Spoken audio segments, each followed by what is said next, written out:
사무엘하 14장 1절부터 24절까지입니다. 여러분과 저하고 한 절씩 교독하시겠습니다. 스루야의 아들 요압이 왕의 마음이 압살롬에게로 향하는 줄 알고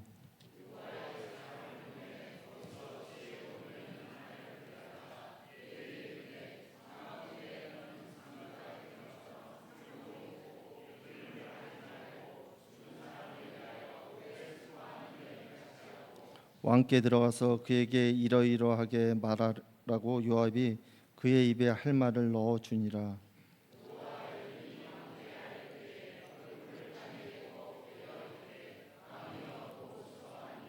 왕이 그에게 이르되 무슨 일이냐 하니라. 대답하되 나는 진정으로 과부니이다. 남편은 죽고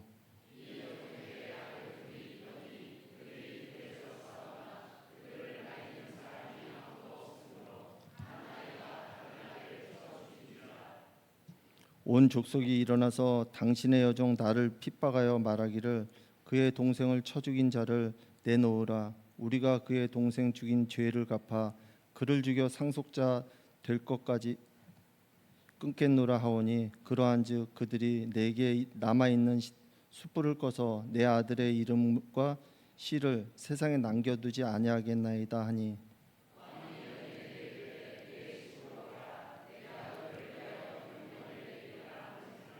드고와 여인이 왕께 아뢰되 내 주 왕이여 그 죄는 나와 내 아버지의 집으로 돌릴 것이니 왕과 왕위는 허물이 없으리이다.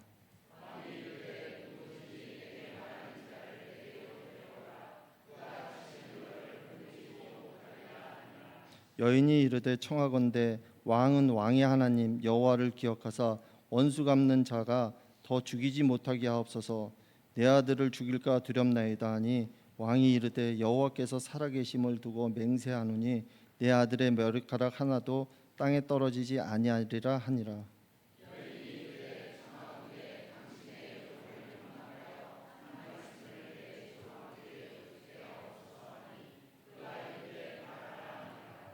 여인이 이르되 그러면 어찌하여 왕께서 하나님의 백성에게 대하여 이같이 생각을 하셨나이까? 이 말씀을 하심으로 왕께서 죄 있는 사람같이 되심은 내쫓긴 자를 왕께서 집으로 돌아오게 하지 아니하심이니이다.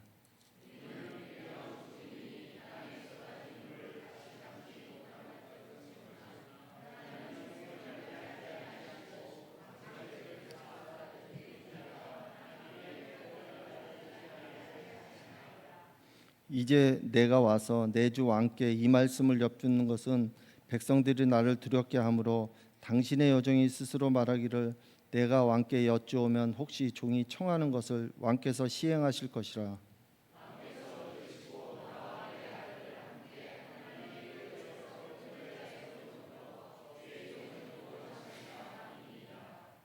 당신의 여종이 또 스스로 말하기를 내 주 왕의 말씀이 나의 위로가 되기를 원한다 하였사오니 이는 내 주 왕께서 하나님의 사자같이 선과 악을 분간하심이니이다. 원하건대 왕의 하나님 여호와께서 왕과 같이 계시옵소서.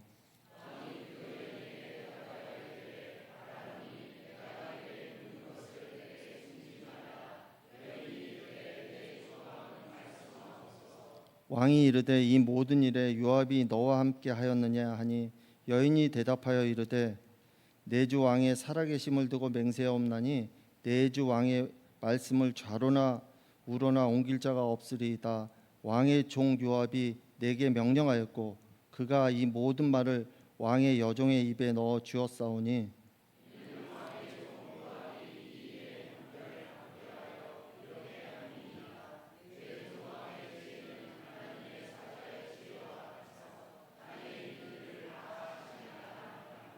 왕이 요압에게 이르되 내가 이 일을 허락하였으니 가서 청년 압살롬을 데려오라 하니라.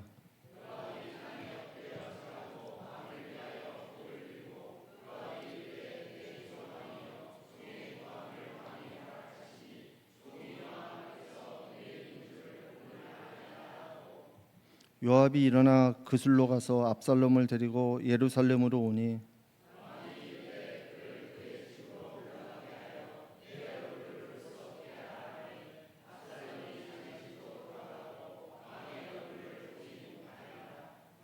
아멘.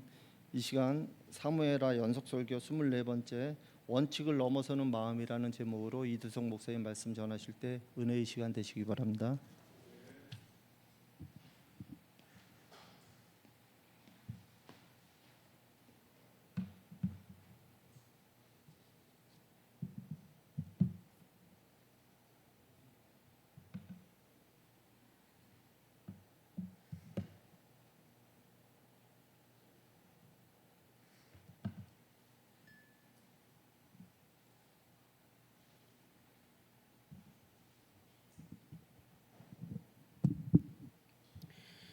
예, 다윗의 집안에 계속해서 이제 비극적인 일이 계속해서 발생을 하고 있습니다. 첫째 아들 암논이 이복 여동생이자 이제 다윗이 특별히 사랑하여서 채색 옷을 입혀놓은 결혼도 하지 않은 공주인 이제 다말을 겁탈하는 일이 벌어지고요. 그리고 이것에 대하여서 복수하고자 다말의 친오빠인 이제 압살롬이 암논을 죽이고 말았습니다. 다윗의 집안에 칼이 영원히 있을 것이다라고 이제 말씀하신 그 여호와 하나님의 말씀이 계속해서 이루어지고 있습니다. 다윗과 밧세바 사건으로 인하여서 여호와 하나님께서 세우신 나라에 죽음이 들어오게 되고 암논과 다말 사건으로 인하여서 여호와의 영광의 빛이 그 힘을 잃어버렸다면 이제는 압살롬과 암논의 사건으로 인하여서 또 하나의 죽음이 발생하였습니다. 그것이 무엇일까요? 오늘 말씀을 계속해서 들으신다라면은 그것을 또한 아실 수 있으실 겁니다. 그리고 또 한 가지는 그 죽음을 막을 수 있는 방법 또한 이제 공개가 되어지는데 말씀을 계속해서 잘 경청하시기 바랍니다. 오늘 본문 말씀 1절부터 3절 같이 읽어보도록 하겠습니다. 오늘 본문 1절부터 3절입니다.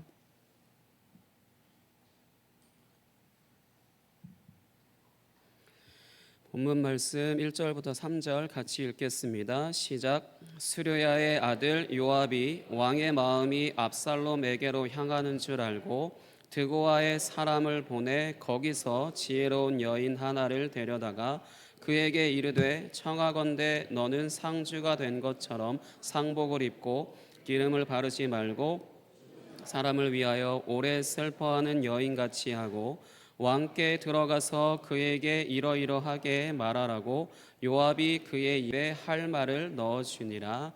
아멘. 요압이 다윗의 마음이 이제 압살롬을 향한다라는 것을 이제 눈치채고요. 이제 한 여인을 다윗에게 이제 보내서 그 앞에서 죽은 사람을 위하여서 오래 슬퍼하는 여인이라는 역할을 연기하여서 다윗에게 어떤 메시지를 이제 전달하려고 하고 있습니다.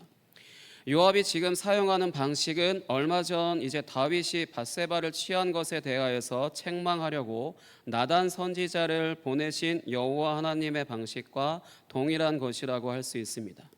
나단 선지자가 그때 말했던 그 내용도 사실이 아닌 하나의 이야기를 이제 전달하였었는데 지금 다윗에게 보내지는 한 여인도 역시 마찬가지로 사실이 아닌 어떤 한 이야기를 전달하는 방식으로 이제 그것을 이제 전달한 것을 볼 수 있습니다.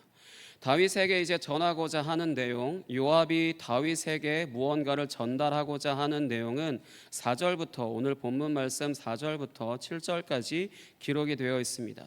내용을 소개한다라면은 이 여인은 이제 다윗 앞에 가서 자신은 남편이 죽어서 혼자 사는 과부이고 자신에게는 아들이 둘이 있었고 이 둘이 이제 들에서 이제 싸우게 되는데 주변에서 말리는 사람이 없어서 결국에는 형이 동생을 이제 죽이게 되었다라는 것입니다.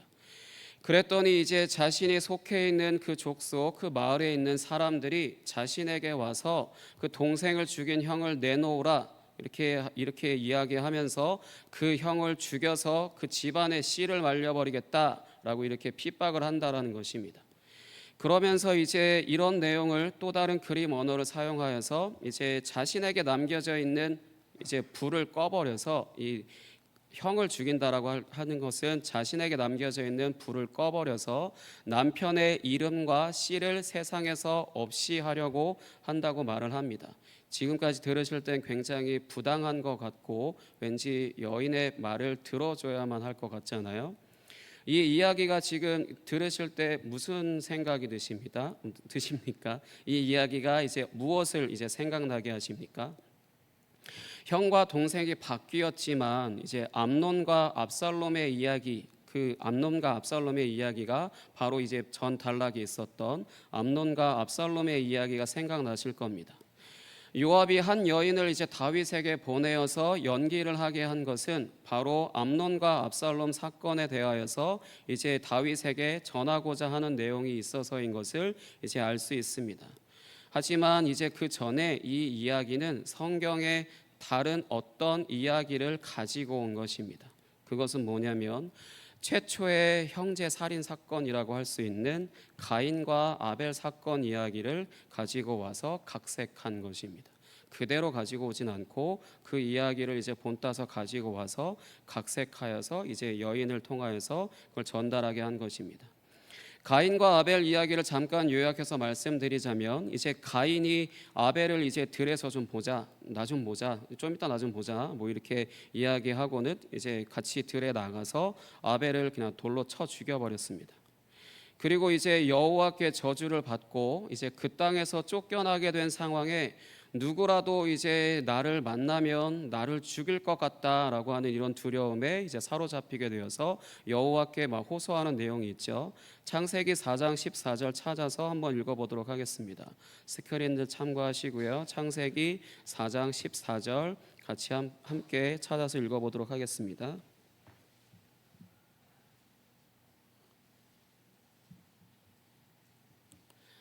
창세기 4장 14절입니다. 같이 읽겠습니다. 시작. 주께서 오늘 이 지면에서 나를 쫓아내시온즉 내가 주의 낯을 배웁지 못하리니 내가 땅에서 피하며 유리하는 자가 될지라 무릇 나를 만나는 자마다 나를 죽이겠나이다. 아멘.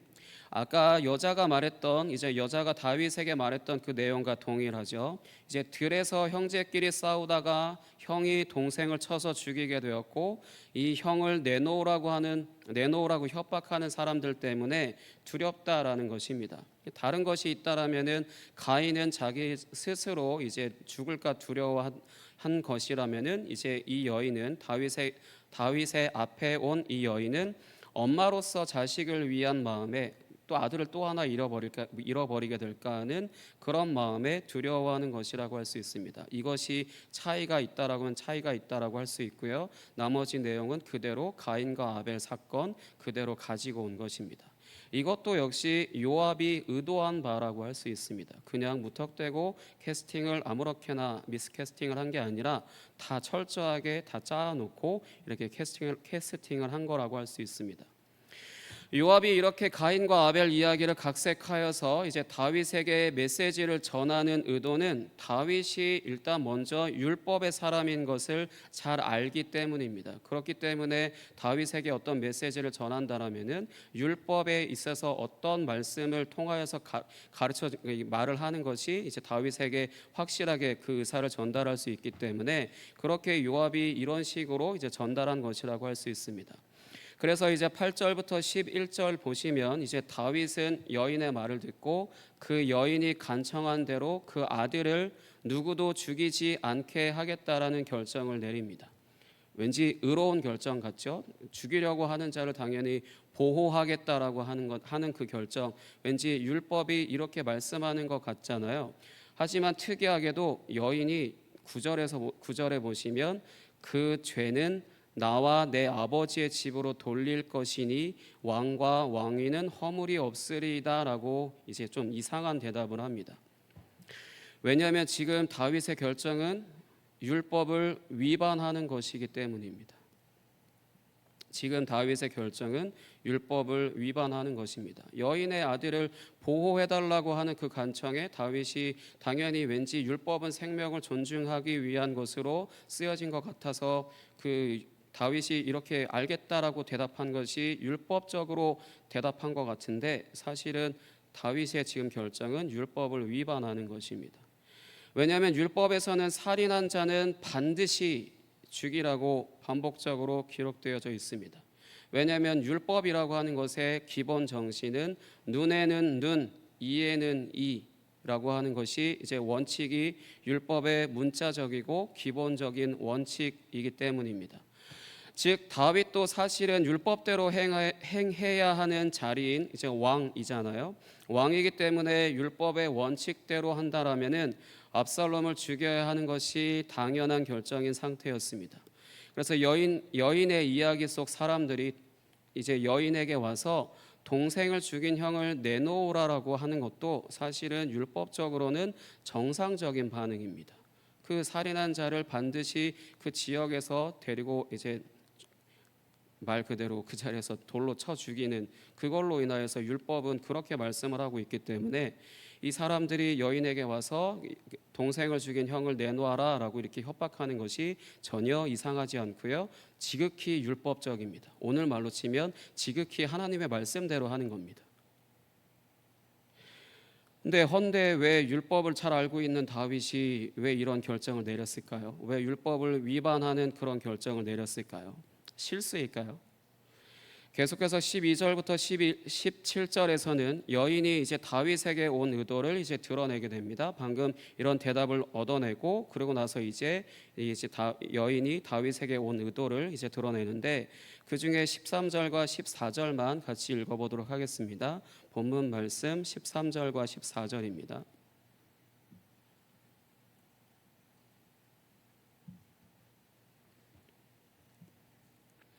같이 읽겠습니다. 시작. 여인이 이르되 그러면 어찌하여 왕께서 하나님의 백성에게 대하여 이 같은 생각을 하셨나이까? 이 말씀을 하심으로 왕께서 죄 있는 사람같이 되심은 그 내쫓긴 자를 왕께서 집으로 돌아오게 하지 아니하심이니이다. 우리는 필경 죽으리니 땅에 쏟아진 물을 다시 담지 못함 같을 것이오나 하나님은 생명을 빼앗지 아니하시고 방책을 베푸사 내쫓긴 자가 하나님께 버린 자가 되지 아니하게 하시나이다. 아멘. 다윗이 방금 여인에게는 이제 율법의 원칙을 깨고 누구도 여인의 아들을 죽이게 하지 않겠다고 말했으면서 왜 당신의 아들 압살롬은 다시 집으로 돌아오게 하지 않느냐는 겁니다. 여인에게 있어서 그 아들은 이제 남편의 대를 이어가는 자인 것처럼 압살롬도 다윗의 왕위를 계승할 사람인데도 불구하고 왜 다시 집으로 돌아오게 하지 않느냐는 겁니다. 첫째 아들인 암논이 죽은 것으로 인해서 사실은 둘째 아들인 길르압이라고 하는 그 사람이 왕위를 계승해야 하지만 성경에 이제 이 길르압이라고 하는 사람은 이름만 기록되어 있을 뿐 어떤 정보가 따로 없습니다. 누구의 아들 이 정도만 기록이 되어져 있고요. 어떤 그 외에 어떤 정보도 기록되어져 있지 않습니다. 아마도 성경에 기록될 필요가 없는 이유들로 이제 왕위를 계승하는 위치에서 이제 배제가 되었거나 아니면 그 전에 죽었다라고 하는 것이 대부분 이 사무엘하를 이제 연구하고 해석하는 많은 사람들의 동일한 이제 의견입니다. 말 그대로 이제 둘째 아들이 없기 때문에 셋째 아들인 이제 압살롬이 왕위를 계승할 자이고 다윗의 마음도 압살롬을 향해 있고 그리고 지금 여인이 말한 것처럼 이런 경우에 어떤 판례를 내리는지 어떤 판결을 내리는지 이 부분에 있어서 이게 율법을 넘어선 것을 선택해 놓고는 왜 다른 것은 그렇게 판단해 놓고 왜 당신 아들은 왜 아직도 다시 돌아오게 하지 않느냐는 겁니다. 그러면서 이제 14절에서 여인은 계속해서 이제 암논이 죽게 된 것은 사람이라면 당연히 죽게 되는 것과 같은 그런 이치로서 죽게 된 거고 다시 돌이킬 수도 없는 일이다. 그러면서 이제 하나님은 사람의 생명을 빼앗는 것보다는 어떤 방법들을 제시하셔서 버려진 자가 되지 않게 하시는 분이시다라는 것을 이제 다윗에게 각인시키고 있습니다. 즉 압살롬을 다시 데려오라는 겁니다. 압살롬을 다시 데려오라는 겁니다. 다윗 왕을 이어서 왕이 될 수 있는 가장 우선순위에 있는 아들을 데려오라는 겁니다. 그리고 이것에 대한 확인 사설로 여인은 17절에서 다윗을 두고 다윗에게 어떤 극찬을 하냐면 하나님의 사자같이 선과 악을 분간하심이니이다 라고 이렇게 표현을 합니다. 하나님의 사자라고 하는 것, 하나님이 보낸 자라는 뜻인데 하나님의 결정을 따르는 자이잖아요. 그렇기 때문에 하나님이 지혜로운 판단을 가지고 선악을 분별한 것처럼 다윗도 역시 지혜로운 판단을 할 것이다라는 것을 이제 선언하는 거나 마찬가지입니다. 그럼 여기서 하나님의 지혜로운 판단이라는 것은 뭐냐? 자기 동생을 죽인 가인의 생명이 연장되게 하신 것을 말하는 것입니다. 원래는 사실 율법도 여호와 하나님께서 만드신 것이잖아요. 살인한 자는 반드시 죽일지니라라고 율법을 제정해 놓으셨음에도 불구하고, 물론 이제 출애굽기 레위기에 나오지만 창세기에서 이미 이것을 넘어선 어떤 결정을 하신 것인데 이것이 지혜로운 하나님의 지혜로운 결정이다라는 것이고 다윗 역시 이렇게 지혜로운 판단을 할 것이다라는 것입니다.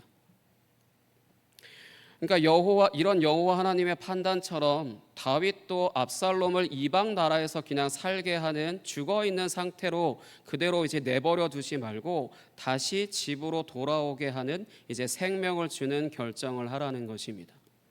그래서 이제 계속해서 18절부터 20절을 보시면 다윗이 이 배후에 이제 요압이 있는지 이제 여인에게 묻습니다. 그래서 왜냐하면 이 여인이 혼자 자신이 들어와서 이런 말을 할 거라는 것은 이제 전혀 예상할 수 없는 것이잖아요. 그래서 이제 이 여인에게 너 배후에 요압이 있냐 이렇게 묻고 여인은 바로 이제 칼답을 합니다. 그렇습니다라고 이제 대답을 합니다. 그러면서 이제 요압이 이제 이런 일을 하는 이유가 20절에 기록된 대로 이 일의 형편을 바꾸려 하기 위함이라고 이제 또 이제 답을 합니다.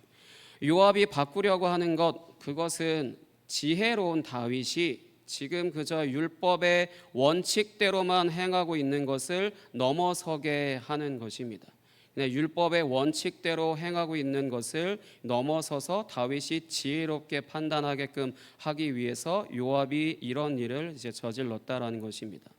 20절 하반절에서 이제 여인은 또 한 번 이제 다윗의 지혜를 하나님의 지혜와 같다라고 이제 이렇게 말하는 것으로 거듭 강조해서 압살롬에 대해서 율법의 문자적인 적용을 넘어서 제발 지혜로운 판단을 하길 바라는 것을 이제 표현하고 있습니다.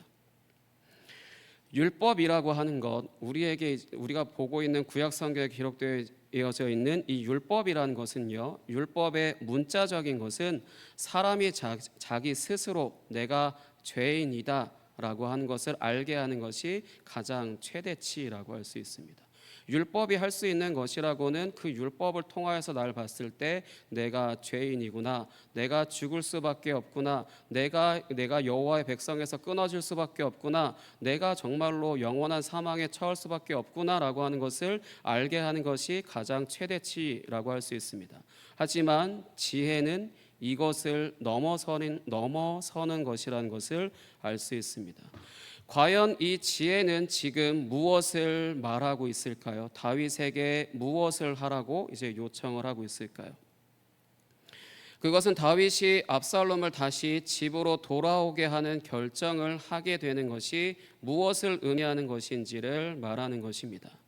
바로 답을 공개해 드려야겠죠. 정답을 바로 공개한다면은 용서입니다. 지혜가 율법을 넘어선 결정을 하는 것이 바로 용서입니다. 용서.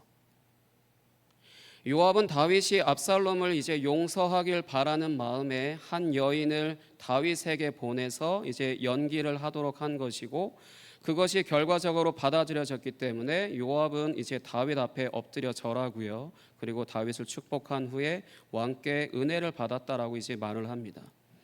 이 용서라고 하는 것이 율법을 넘어서는 것이라는 것을 이제 또 다른 부분에서 설명을 드리자면요. 창세기에서 그리고 이제 성경에서 가장 중요한 이야기라고 할 수 있는 아담과 하와의 이야기 그리고 요셉의 이야기로 이제 설명되어질 수 있습니다.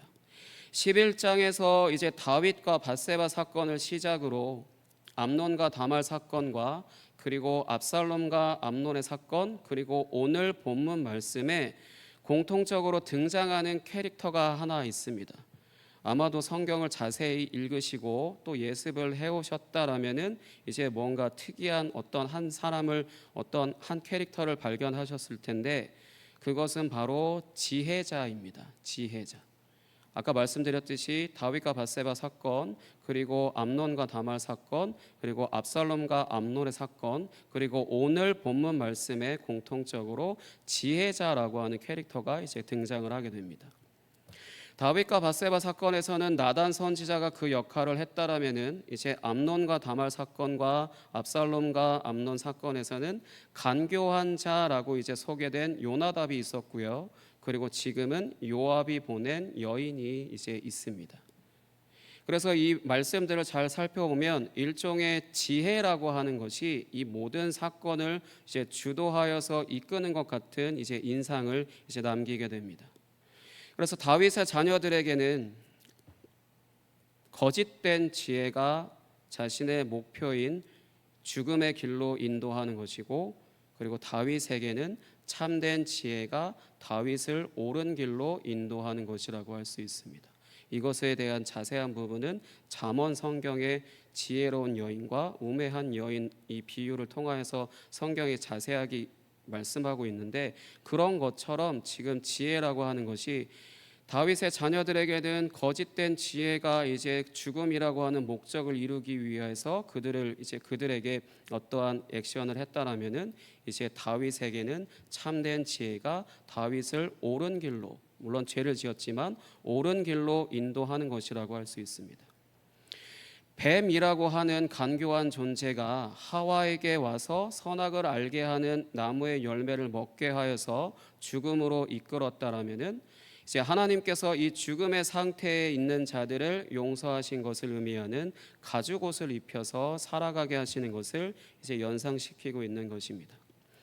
창세기가 바로 이런 내용으로 기록되어 있습니다. 창세기라고 하는 성경이 바로 이런 내용으로 기록되어져 있다고 할 수 있는데, 처음 아담이라고 할 수 있는 그 처음 아담은 선악을 알게 하는 나무의 열매를 먹고 하나님과 같이 선악을 분별할 수 있게 되었고, 이제 그것으로 인하여서 모든 인류가 죄인이라는 틀에 갇혀서 살게 되었다라고 한다면, 창세기 마지막 부분에 등장하는 요셉 이야기, 이 요셉 이야기 가운데서는 이제 정확히 이것을 해결하는 이야기가 등장을 하는데요.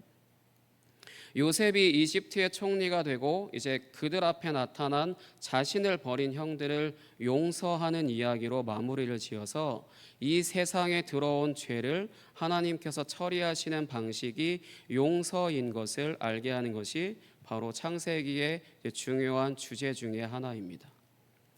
하나님과 같이 선악을 분별하게 되었다고 하는 것은 이제 재판관의 자리에서 이제 심판을 행하는 것을 의미하는데, 요셉이 이제 형들에게 버려져서 그렇게 오래도록 고생을 하고 힘든 시간들을 보냈잖아요. 그래서 마음에 원망과 이제 불평들이 가득했다라면은 이제 그 부분에 있어서 자신의 이제 위치한 그 위치, 애굽의 총리라고 하는 절대 권력을 가지고 있는 그 상황에서 자신의 앞에 와서 이제 음식을 달라라고 하는 형들을 그 자리에서 죽여도 아무 문제가 없습니다.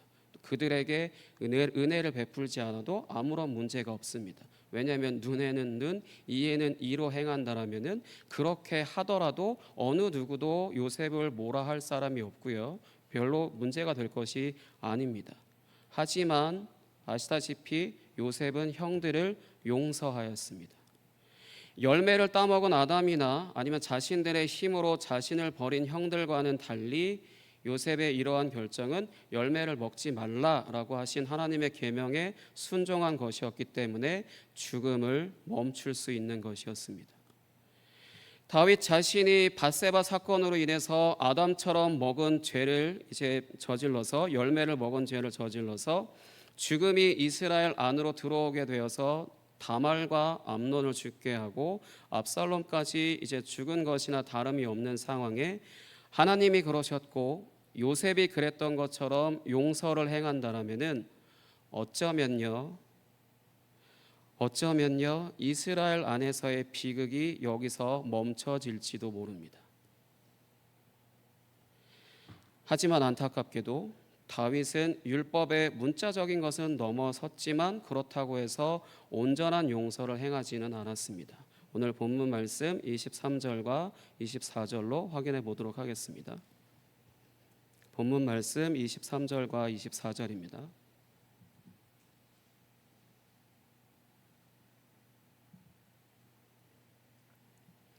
같이 읽겠습니다. 시작. 요압이 일어나 그술로 가서 압살롬을 데리고 예루살렘으로 오니 왕이 이르되 그를 그의 집으로 물러가게 하여 내 얼굴을 볼 수 없게 하라 하매 압살롬이 자기 집으로 돌아가고 왕의 얼굴을 보지 못하니라. 아멘. 압살롬을 자신의 이제 집으로 돌아오게는 하였지만, 압살롬의 집으로 돌아가게 하였지만 서로 얼굴을 대면하지는 않았습니다. 다윗의 이런 결정은 이제 인간적으로만 봐도 이제 용서를 행했다고 이제 볼 수 없는 결정입니다.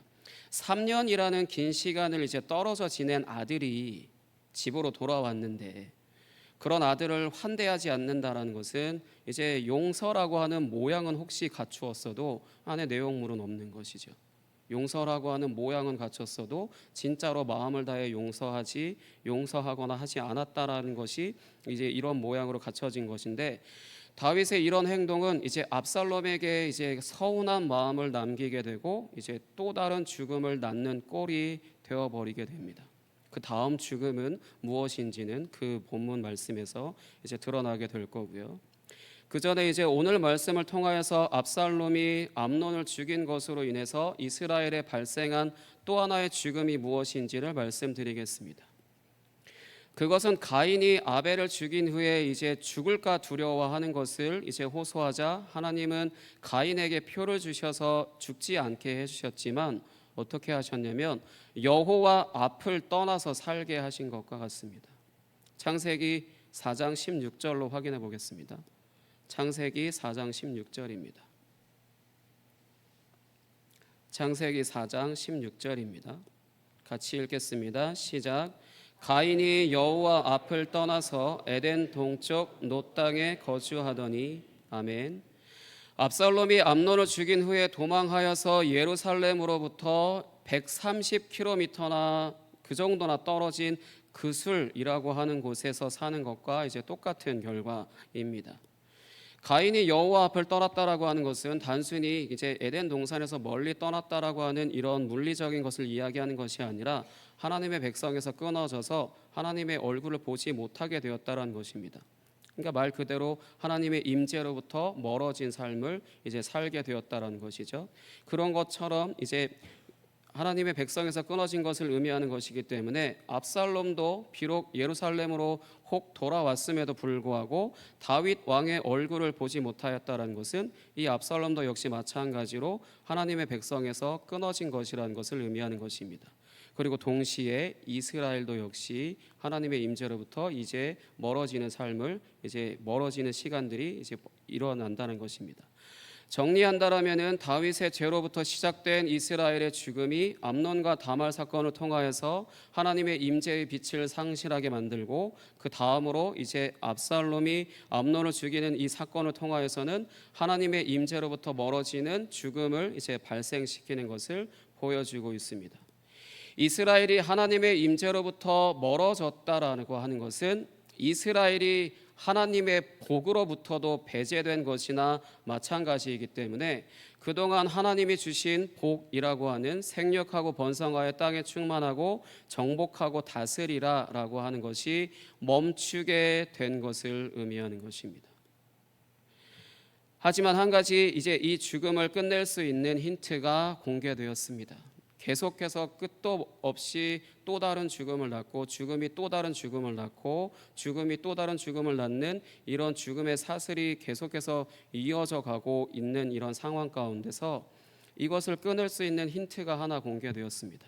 그것은 앞서 말씀드린 용서입니다. 용서.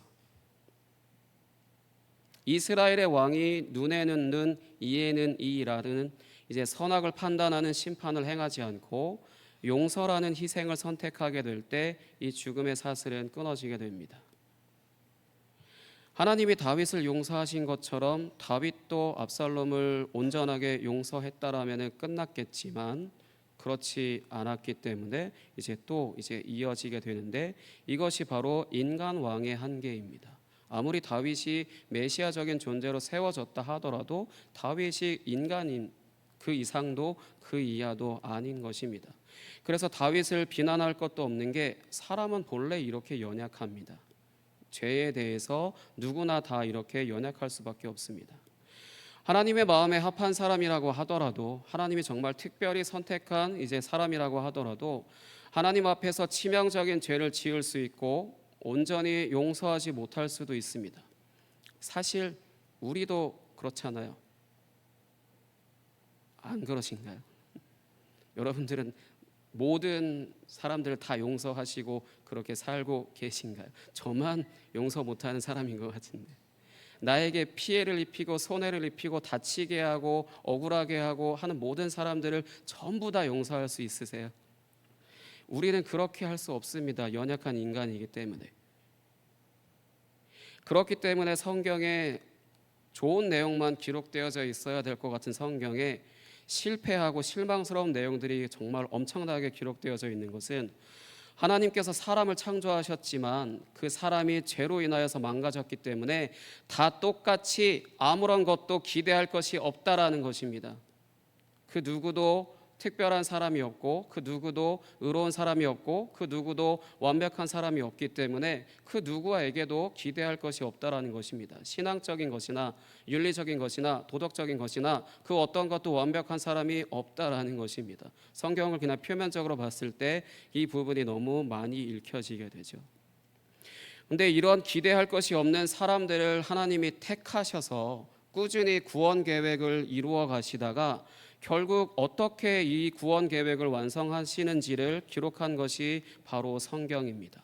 기대할 것이 단 하나도 없는 그런 사람들을 이제 하나님께서 특별히 어떤 역할을 주시기 위해서 선택하셨고 또 실패하고, 선택하셨고 또 실패하고, 이런 것들이 계속 반복되어서서 결국 이 구원 계획을 이루어 가실 수 있을까라는 이런 의문이 들겠지만, 결국은 어떤 방식을 사용하셔서 이제 완성을 하시게 된 것이 바로 성경에 기록된 하나님의 구원 계획이라고 할 수 있습니다. 하나님의 구원 계획은 진정한 메시아가 이 땅 가운데 와서 하나님의 용서를 선포하는 것으로 이제 죄를 무력화시켜서 완성됩니다. 누가복음 15장 20절로 확인해 보도록 하겠습니다. 누가복음 15장 20절입니다.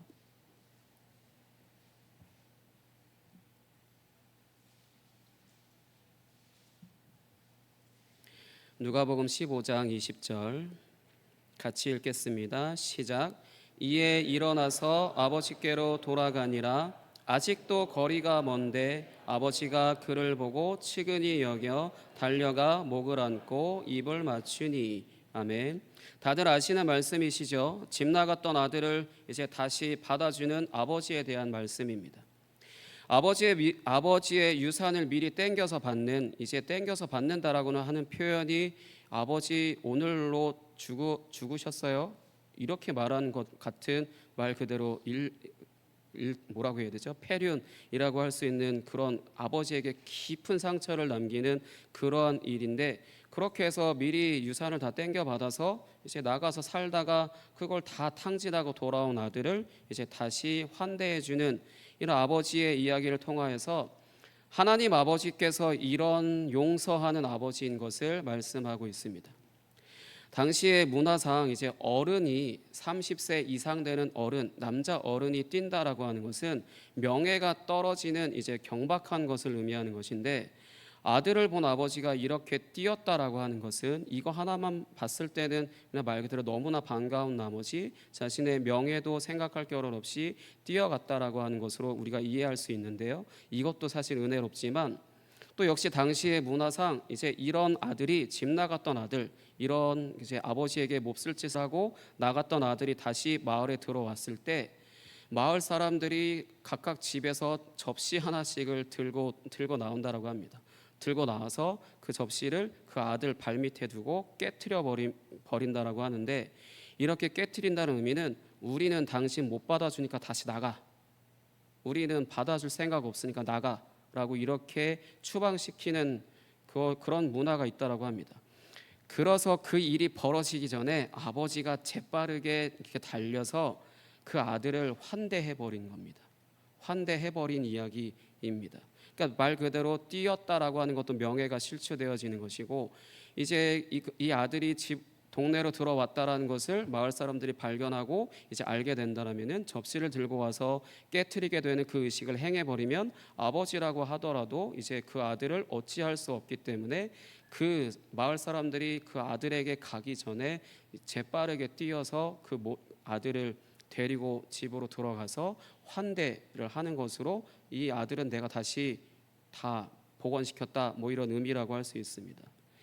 그러니까 이 이야기를 통하여서 나타난 아버지의 성품은 자신에게 깊은 상처를 남기고 이제 용서하기 어려운 죄를 지었다고 하더라도 그 아들이 이제 나간 곳을 계속해서 이제 쳐다보면서 이제 돌아올 날만 기다리다가 그 아들이 돌아왔을 때 자신의 명예는 신경 쓰지 않고, 생명과도 같은 자신의 명예는 신경 쓰지 않고 이제 누구보다도 재빠르게 움직여서 그 아들을 집으로 돌아와서 살게 하는 아버지라는 것입니다.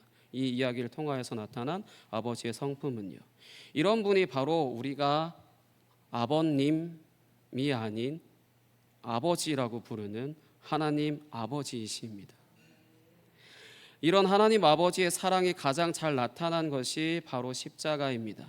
자신이 창조하셔서 이 세상에 태어나게 된 모든 사람들이 죄 가운데 살아가는 삶으로 고통 가운데 살아가는 자들을 구원하셔서 자신의 집에서 살게 하시는 하나님의 사랑이 가장 잘 나타난 것이 바로 십자가입니다.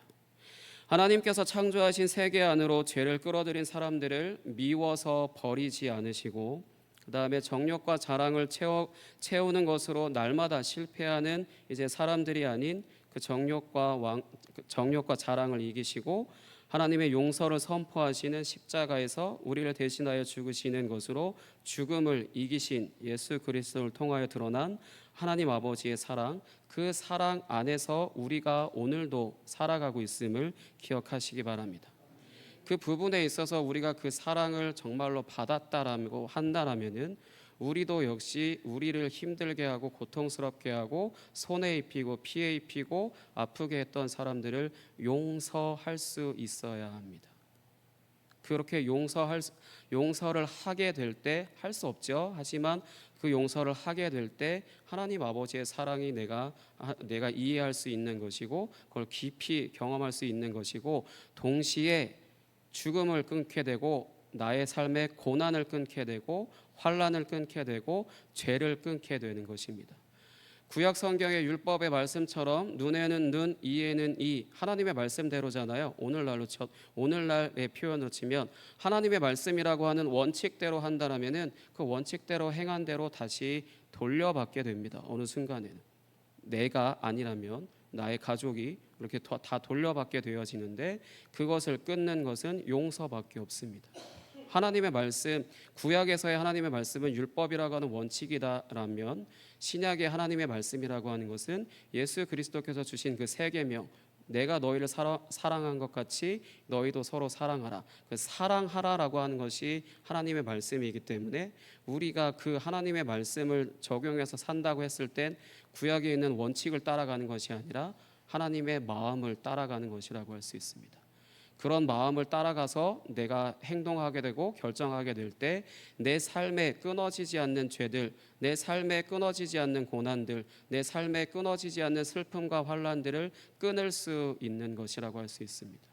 그 부분에 있어서 그걸 잘 보여주신 것이 하나님께서 예수 그리스도를 십자가에서 죽게 하심으로 인해서 내가 너희를 용서했다라고 하는 이런 선언을 먼저 하신 것이고, 그것을 이제 우리가 듣고 믿는다라면은 그것을 이제 내 삶에 적용하게 되고 실천하게 될 때 그 사랑이 내 안에 거한다라는 것입니다. 그 부분을 확실히 기억하시기 바랍니다. 마지막으로 말씀 한 구절 같이 찾아서 읽고 함께 찬양하고 기도하도록 하겠습니다. 로마서 5장 8절입니다.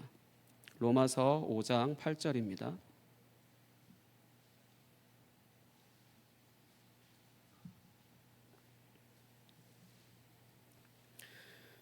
로마서 5장 8절 같이 읽겠습니다. 시작. 우리가 아직 죄인 되었을 때에 그리스도께서 우리를 위하여 죽으심으로 하나님께서 우리에 대한 자기의 사랑을 확증하셨느니라. 아멘. 이 시간 함께 찬양하도록 하겠습니다. 하나님 아버지의 마음 함께 찬양하겠습니다.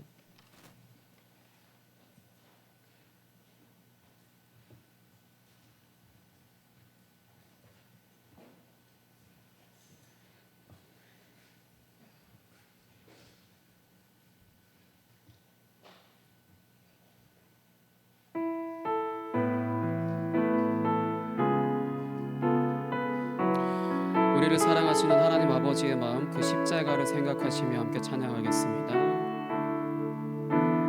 아버지 당신의 마음이 있는 곳에, 아버지 당신의 마음이 있는 곳에 나의 마음이 있기를 원해요. 아버지 당신의 눈물이 고인 곳에 나의 눈물이 고이길 원해요. 아버지 당신이 바라보는, 아버지 당신이 바라보는 영혼에게 나의 두 눈이 향하길 원해요. 아버지 당신이 울고 있는 어두운 땅에 나의 두 발이 향하길 원해요. 나의 마음이 아버지의 마음 알아. 내 모든 뜻 아버지의 뜻이 될 수 있기를 나의 온 몸이 아버지의 마음 알아. 내 모든 삶 당신의 삶 되기를. 다시 한번 찬양하겠습니다. 아버지 당신의 마음이 있는 곳에 나의 마음이 있기를 원해요. 아버지 당신의 눈물이 고인 곳에 나의 눈물이 고이길 원해요. 아버지 당신이 바라보는 영혼에게 나의 두 눈이 향하길 원해요. 아버지 당신이 울고 있는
이스라엘의 이제 이 말씀 이후로도 다양한 죽음이 계속해서 발생을 하게 됩니다.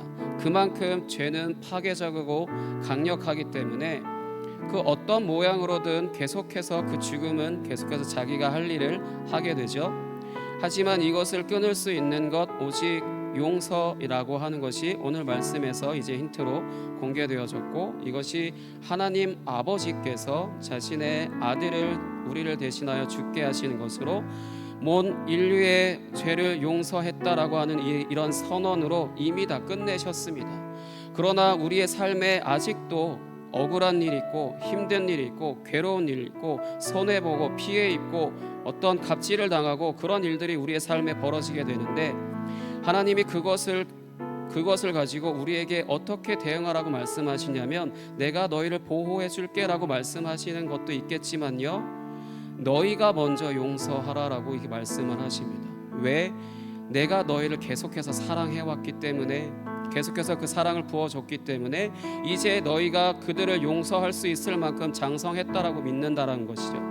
그 부분에 있어서 우리가 정말 그 용서할 수 없습니다, 사람이라면. 하지만 우리가 하나님의 사랑을 계속해서 받고 있어서 내가 성숙해져 있다라면은 분명히 용서할 수 있고요, 그것으로 나의 삶에 죄가 계속되어지는 것을 끊어버릴 수 있습니다. 어떤 의식으로 죄를 끊어버리는 것이 아니라, 열심히 기도해서 끊는 것이 아니라, 나의 삶에 하나님의 용서를 실천하게 될 때 바로 그 죄가, 그 모든 고난이 끊어지게 되는 것입니다. 이 시간 함께 기도했으면 좋겠습니다. 하나님, 그 아버지의 마음이 나의 삶에 가득 임하게 하여 주셔서 하나님의 사랑으로 내가 용서할 자를 용서할 수 있도록 나를 성숙하게 하여 주옵소서. 이 시간 주여 한번 외치고 함께 기도하겠습니다. 주여. 하나님 아버지 감사합니다. 주님이 용서하시지 않으셔도 되는 것을 굳이 자신의 아들을 죽게 하시는 것으로 용서하셨습니다. 그래서 이 세상 가운데 역사하는 그런 죄라는 것, 죽음이라고 하는 것을 아버지 끊어내셨습니다. 그것이 바로 이 세상 가운데 아버지 내가 주님의 은혜로 나의 안에 죄를 다 끊어내고 오직 주님의 은혜로 살아가는 아버지 그러한 유일한 것인 줄 내가 믿습니다. 내가 아직은 그렇게 장성한 분량이 되지 않았다 하나 아버지 내가 더욱더 주님의 그 사랑으로 말미암아 내가 용서할 수 있어서 하나님의 아들같이 그렇게 아버지 명예롭게 살아갈 수 있도록 아버지 은혜 가운데 살아갈 수 있도록 인도하여 주옵소서. 눈에는 눈, 이에는 이라고 하는 그런 원칙에 매여 아버지 누군가를 정죄하고 고통 가운데 있게 하고 실패하게 하고 좌절하게 하는 그런 삶을 내가 살지 않게 하시고 오직 주님의 사랑으로 말미암아 아버지 회복된 그런 사랑으로 아버지 인도하여 주옵소서. 주님 감사합니다.